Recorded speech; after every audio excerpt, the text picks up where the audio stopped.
ఇక్కడికి వచ్చే కంపెనీలు ఏదిరా నాయనా మీరు వచ్చినప్పటి నుంచి ఏమున్నాయి ఇక్కడ అని ఆలోచిస్తే వెనక్కి తిరిగి చూస్తే ఏం లేవు. మోడీ గారు వస్తారు, అక్కడికి చెయ్యి ఊపుతారు, చెవులో పువ్వు పెట్టుకుంటారు, శ్రీశైలం మల్లికార్జున స్వామి దగ్గరికి వెళ్తారు, దండం పెట్టుకుంటారు, ప్రసాదం తీసుకుంటారు, మళ్ళా పోతారు, స్టేజ్ ఎక్కుతారు. ఏ స్వర్ణాంధ్రప్రదేశ్ హే, ఇండియా కా నెంబర్ 1 హే,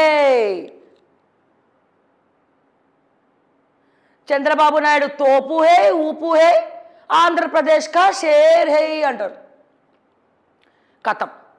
మరి తెలంగాణలో 8 మంది ఎంపీలం ఇచ్చిన వాళ్ళం పిచ్చోళ్ళమా? తెలంగాణలో పిచ్చోళ్ళమా? తెలంగాణలో ఎన్నడన్నా ఇక్కడ ఉన్నటువంటి బీజేపీ క్యాడర్ మోడీ గారిని రప్పించిరా ఇక్కడికి? అసలు ఇక్కడ ఏం జరుగుతుందో రిపోర్ట్లు ఇస్తుర్రా? ఒకరి మీద ఒకరు కంప్లైంట్, ఒకరి మీద ఒకరు కంప్లైంట్, ఒకరి మీద ఒకరు కంప్లైంట్. బూడిదల పోసిన పన్నీర్. మా తెలంగాణ ప్రజలకు కన్నీర్.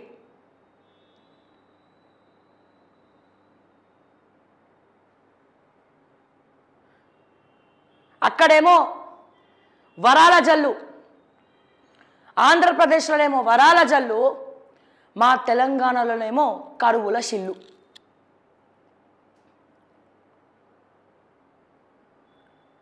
ఈ రోజున బాధ అవుతుంది, అందుకే ఇవన్నీ మాట్లాడుతున్నాం. ముత్తుత్తిగా ఏం మాట్లాడతలేం. నిన్న నరేంద్ర మోదీ గారు ఆంధ్రప్రదేశ్కి వెళ్ళినారు. మాటికి చంద్రబాబు నాయుడు గారితో సహా పవన్ కళ్యాణ్. అక్కడ చూడండి, ఎవరైనా కొట్టుకుంటుర్రా? ఒక్కసారి చూడండి. మాట్లాడితే పొగుడుతున్నా వాళ్ళని పొగుడుతున్నాం అనడం కాదు. ఆంధ్రప్రదేశ్ తెలంగాణ కాంపిటీషన్లో ఉన్నప్పుడు పక్కన ఉన్నటువంటి చంద్రబాబు నాయుడు సీనియర్ నాయకుడు అయినప్పుడు, ఇక్కడ ఉన్నటువంటి సీనియరే లేనప్పుడు అట్లీస్ట్ అక్కడ చూసి యాక్టింగ్ అన్నా చేయాలి కదా. పాలన ఎట్లా చేస్తున్నారు ఏందని యాక్టింగ్ అన్నా చేయాలి కదా. దొర ఉందా యాక్టింగు? అక్కడ చెప్తున్నా కదా, అక్కడేమో వరాల జల్లు, ఇక్కడేమో కరువుల షిల్లు.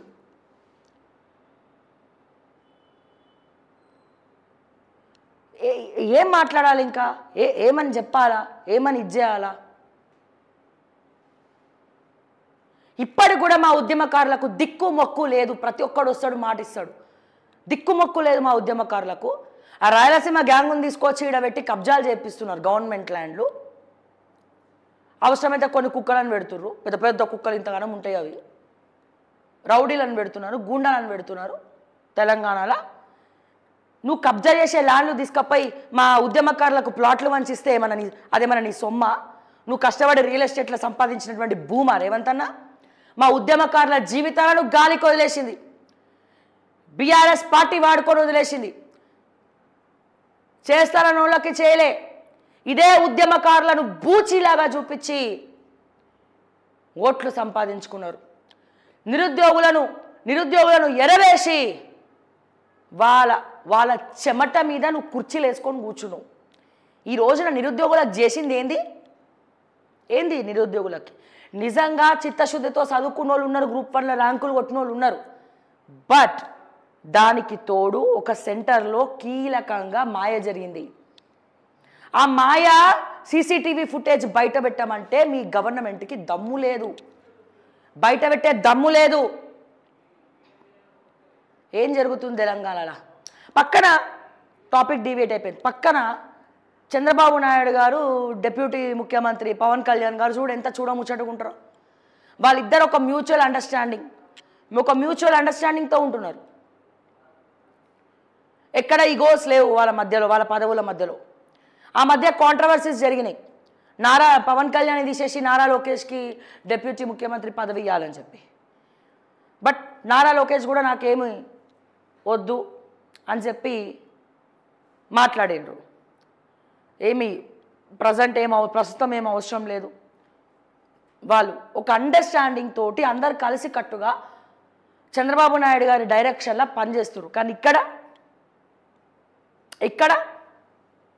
ఇక్కడ ఏం జరుగుతోంది కాంగ్రెస్ పార్టీలో? మీరు చెప్తే ఐఏఎస్లు కూడా మాటింటలేరే. మీరు చెప్తే అసలు ఐఏఎస్లే మాటింటలేరు, సెక్రటేరియట్ల ఫైలు వదులుతలేరు. బట్టి వినడు, పొన్నం ప్రభాకర్ వినరు, బట్టి గారు వినరు, శ్రీధర్ బాబు వినరు, ఉత్తమ్ వినరు, ఎందుకంటే అందరు నేనే సీఎం క్యాండిడేట్లు అంటారు. రివ్యూ మీటింగ్ పెడితే ఎవరికి వాళ్ళే యమునా తీరే మేమందరం తోపులం అనుకుంటారు. మీ అందరి మధ్యలో మా తెలంగాణ ఆగమవుతుంది. దయచేసి చెప్తున్నాం, చేతకాకపోతే రాజీనామా చేసేయండి, మాకైతే లేదు. కానీ ఈ పాపం మూట కట్టుకోకండి. ఎక్కడ పడితే అక్కడ గ్యాంగులు, ఎక్కడ పడితే అక్కడ గ్యాంగులు, హోంశాఖని మీ చేతిలో పెట్టుకొని